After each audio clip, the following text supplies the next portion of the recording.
کړي. تازه خبر: مولوي محمد یعقوب مجاهد د پکتیکا د شهیدانو غچ واخیست. افغان امنیتي ځواکونه پاکستان ته داخل سوي او پر پاکستاني پوځیانو یې شدید برید کړی چې په ترڅ کې 26 پاکستاني پوځیان هلاک سوي دي او څو پوستې هم ترې نیولي او لا هم جګړه روانه ده.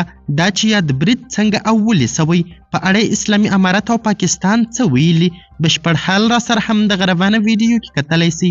سلامونه قدرمنو لیدونکو، مشال پریس یوټیوب چینل ته مو هرکلی کوم.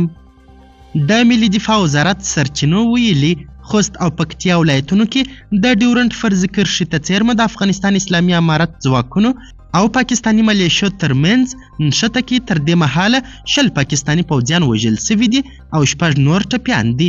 سرچینې دغه نښتو کې د 3 ملکي افغانانو شهادت هم تایید کړی دی. د ملي دفاع وزارت پر خپل ایکس پاڼه لیکلي: وضاحت: د هیواد د جنوب ختیځ له استقامته د فرض کرښې بلې خواته په څو نقطو کې د هغو شریرو عناصرو او د دوی د حمایت کوونکو پټنځایونه او مرکزونه انتقاما تر بریدونو لاندې ونیول سول، له کومو ځایونو چې په افغانستان کې بریدونه تنظیمېدل. همدارنګه مولوي محمد یعقوب مجاهد نور تازه دمه سرتیري هم د ډیورنډ فرضي کرښې ته لیږلي او لا هم ماښام وخت جګړه روانه ده.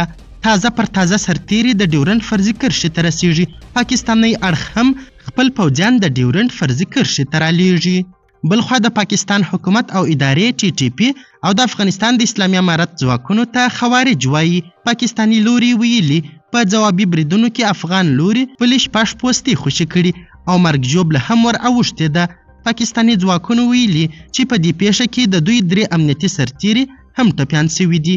د افغانستان اسلامي امارت د ملي دفاع وزارت د پاکستان دغه څرګندونې له حقیقته لرې وبللې. قدرمنو لیدونکو، د ویډیو له کتلو مو نړۍ مننه. د لا زیاتو او نورو لحظه پر لحظه خبري مطالب لپاره زموږ هم دغه مشال پریس یوټیوب چینل سبسکرایب کړئ.